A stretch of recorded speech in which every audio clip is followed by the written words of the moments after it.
কুহেলি, আমাকে চিনতে পারছিস? আমি তোর দিদি কবিতা। দেখ, আমি তোর কাছে এসেছি। তোর কিছু হবে না, এবার আমি তোর খেয়াল রাখবো।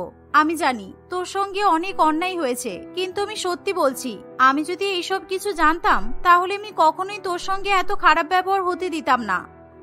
দিদি, তুমি এসেছো? আমি তো ভেবেছিলাম তুমি আর কখনোই আমার কাছে ফিরে আসবে না। সেই ছোটবেলা থেকে আমি তোমার অপেক্ষাতে ছিলাম, কিন্তু তুমি তো আসলেই না। মা বাবা তো আমাকে এখানে রেখেই চলে গেছে। তাদেরকে যে কবে দেখেছি সেটার আর কোনো ঠিক নেই। যাক, তুমি এসে খুব ভালো করেছো। তোমাকে দেখার আমার খুব ইচ্ছে করছিল জানো।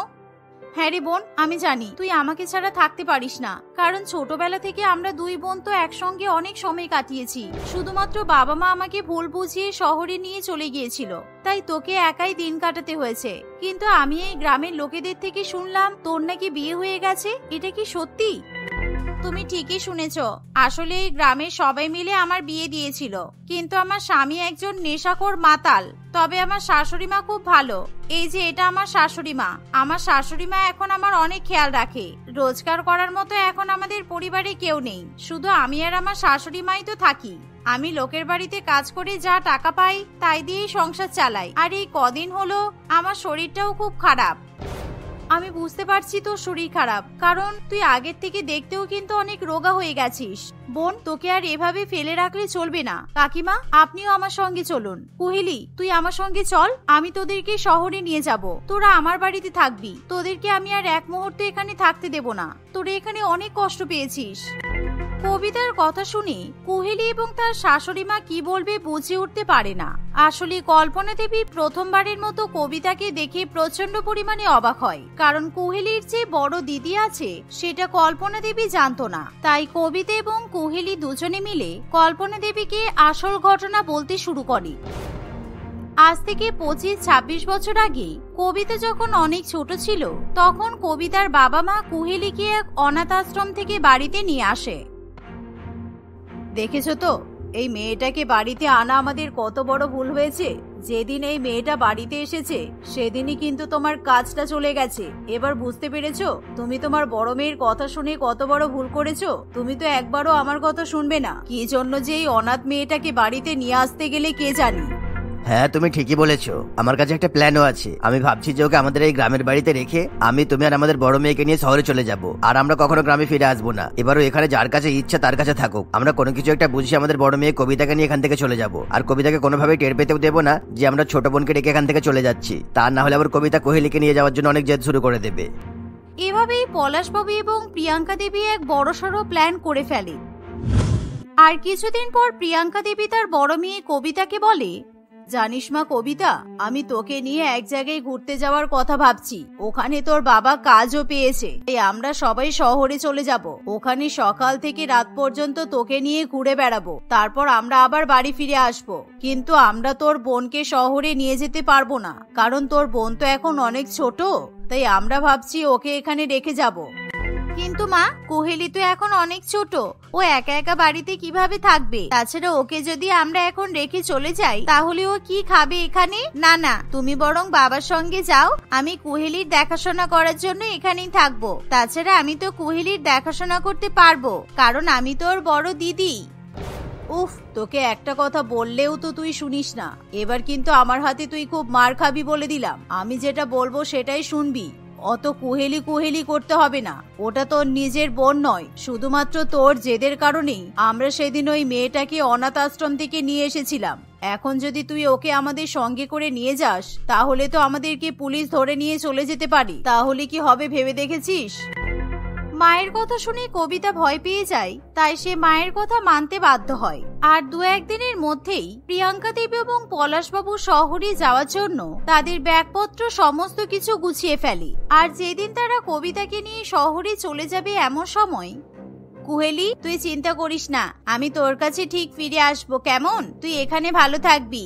আর হ্যাঁ, যদি তোর আমার কথা মনে পড়ে তাহলে কিন্তু কারোর ফোন থেকে আমাকে ফোন করবি, ঠিক আছে?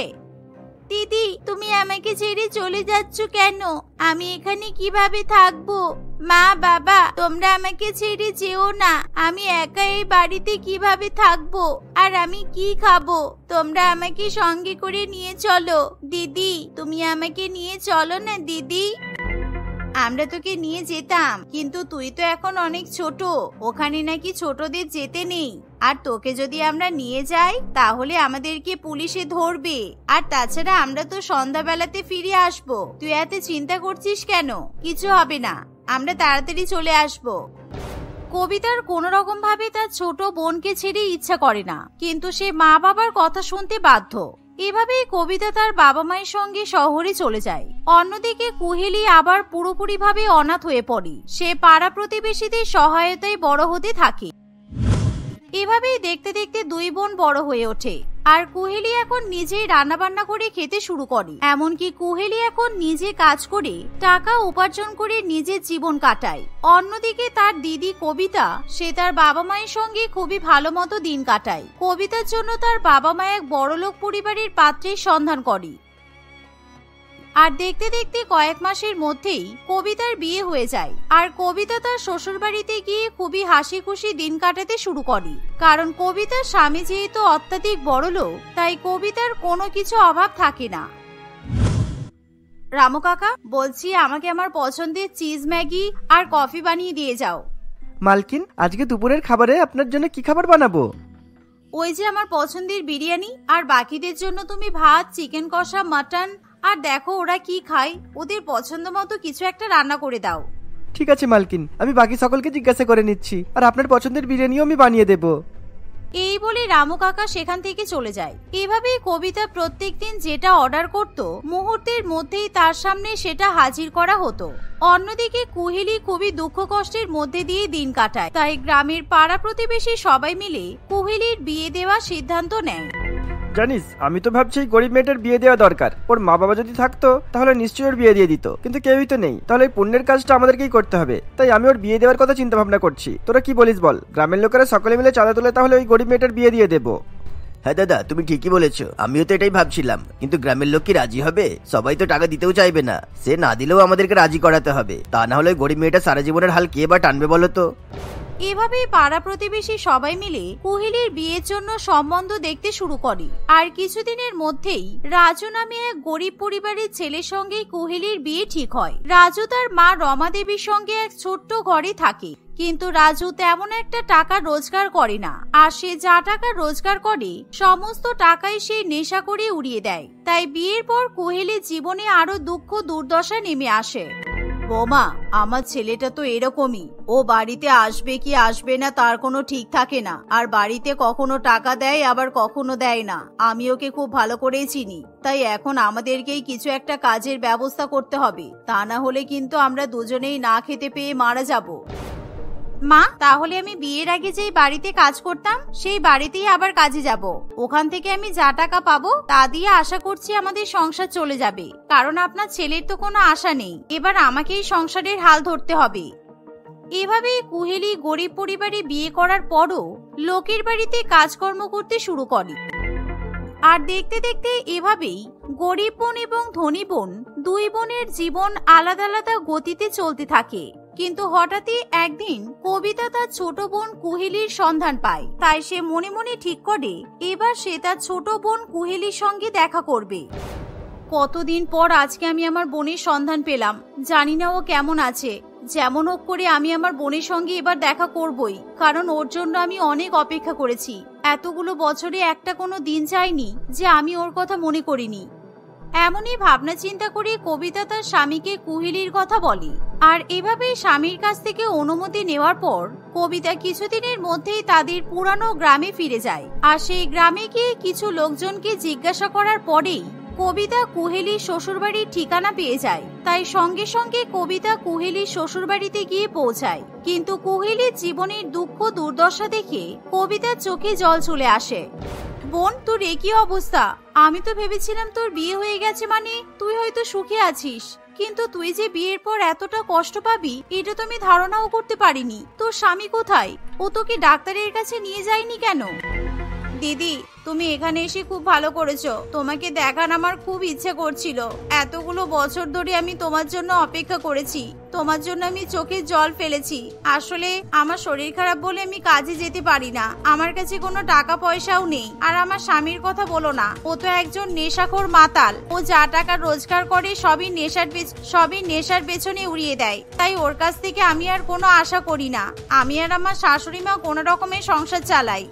আমাদের গ্রামের লোকজন কি একটু খোঁজ খবর নিয়ে তোর বিয়ে দিতে পারলো না? শুধুমাত্র বিয়ে দিয়ে দিল আর হয়ে গেল? সত্যি তোর ভাগ্যটা খুবই খারাপ রে বোন।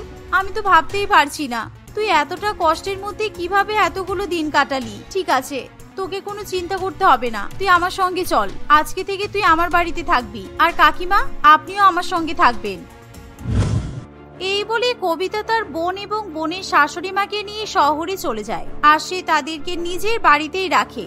কিন্তু কুহেলি এবং তার শাশুড়ি মাকে বাড়িতে নিয়ে আসার পরও কবিতার শ্বশুরবাড়ির পরিবার তাকে কোনো কিছু বলে না। কারণ কবিতার শ্বশুরবাড়ির প্রত্যেকে খুবই ভালো ছিল আর তারা সবসময় গরিবদেরকে সাহায্য করার চেষ্টা করত। আর এবার কবিতা তার ছোট বোন কুহেলির আবার নতুন করে বিয়ে দেওয়ার সিদ্ধান্ত নেয়। দিদি, এটা তুমি কি বলছো? আমি আবার বিয়ে করব? কিন্তু আমার শাশুড়ি মাকে কে দেখবে? আমি ছাড়া ওনার তো আর কেউ নেই। এই বৃদ্ধ বয়সে আমি ওনাকে ছেড়ে বিয়ে করে শ্বশুর বাড়িতে যেতে পারবো না। কারণ আমি ওনাকে একেবারে মায়ের মতো দেখাশোনা করি। উনি তো আমাদের কাছেই থাকবেন, তোর কোনো চিন্তা নেই। আমি ওনার দেখাশোনা করব। আমি তোর জন্য খুব ভালো সম্বন্ধ দেখেছি। ওই ছেলেটার সঙ্গে তোর বিয়ে হলে তুই খুব সুখে থাকবি। তাছাড়া এখন তোর বয়স কিন্তু অনেক কম, তাই তুই বিয়ে করে নতুন জীবন শুরু কর বোন। আমি তোকে কিছুতেই দুঃখ কষ্টের মধ্যে দেখতে পারবো না। এইভাবেই কবিতা আবার তার ছোট বোন কুহেলির দ্বিতীয় বিয়ে দেয়। আর যার ফলে কুহেলি এবার সুখে শান্তিতে সংসার করতে শুরু করে। নতুন সংসারে কুহেলির কোনো রকম সমস্যা থাকে না। আর এভাবে সে হাসি খুশি সংসার করতে থাকে।